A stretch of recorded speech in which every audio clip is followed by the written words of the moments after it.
Profesa Lipumba, mlivyotoka kwenye mkutano wa TCD, mwenyekiti wa chama cha Demokrasia na Maendeleo Tundu Lissu alisema kwamba amekubaliana wote na no reform no election. Nini msimamo wa CUF katika hilo?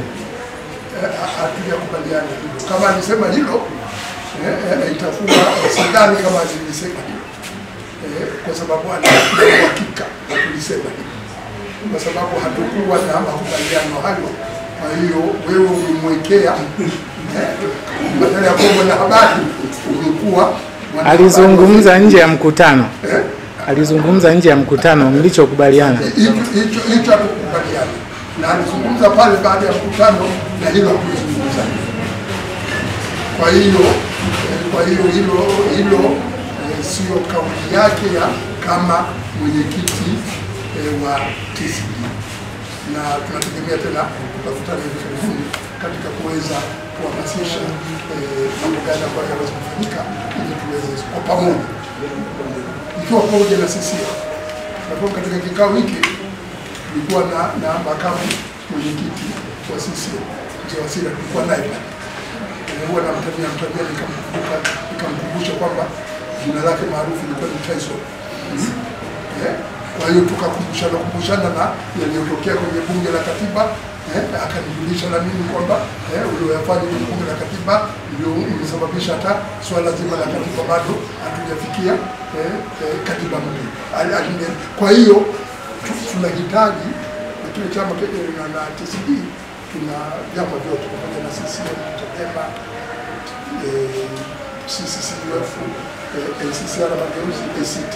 Tunahitaji katika hili tuweze kuwa na mtazamo wa pamoja namna gani ya kuweza kufikia. Ni muhimu kwa haraka iwezekanavyo rais akutane na wadau muhimu wa uchaguzi kufikia mwafaka wa kuhakikisha kwamba uchaguzi wa 2025 unakuwa huru na wa haki. Msimamo wa CUF ni kuunda serikali ya umoja wa kitaifa kwa kuzingatia taratibu za kikatiba baada ya uchaguzi kukamilika, na upatikanaji wa katiba inayotokana na maoni ya wananchi kuwa ni jambo la awali kabisa kulifanyia kazi, kuweka mkakati wa kutekeleza mipango na programu za taifa zitakazofanikisha ndoto ya Watanzania ya kuwa na nchi yenye haki sawa kwa wote na iliyofanikiwa kutokomeza umaskini na kumhakikisha kila mwananchi ana kipato cha msingi cha kukidhi mahitaji yake. Tunatoa wito kwa Watanzania na ndugu zangu waandishi wa habari kwamba CUF, chama cha wananchi, kina sera za kuwakomboa Watanzania kisiasa, kiuchumi na kijamii na kujenga nchi yenye haki sawa na furaha kwa Watanzania wote.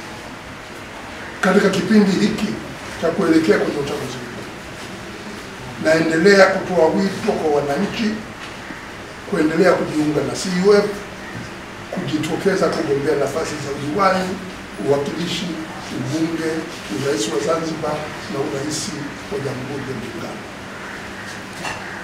Kushiriki katika uchaguzi kuna gharama. Tunatoa wito kwa wanachama na wananchi kwa ujumla kukichangia chama chetu kwa hali na mali ili kiweze kushiriki kikamilifu kwenye uchaguzi mkuu ujao.